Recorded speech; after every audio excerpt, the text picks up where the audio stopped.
Мен onun tünün suyum, günün suyum. Ағанды өзен, асқарттау, гүлін сүйем. Менің құдіретті үнін сүйем, менің қасиетті тілін сүйем.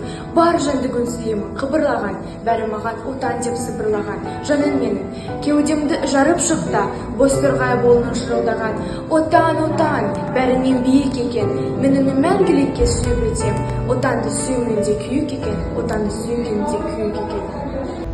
Туған жерім, туған елім, ардақтағаным айбын, армансымын арман, думан елім, асқар белім, шалқар күлім, қошаның жайған айбын. Қазақстан атамекен құт қонған жер, кең дала суы мөлдір нұр тұнған жер, көк орай белестері мақпал кілем, қырлары қызғаудырау қопыраған жер. Бақытты бұл жүргенім, сенің арқан ұл атам, елім менің терігім, құшығында гүл атам, шахызынан аралы, гүліп атқан батан, сенің бақыт тарайды, башымызға ұлы отан. Сарқылмайтын қуатым, терегімсін сен отан, мәңгі соғып тұратын, жүрегімсін сен отан.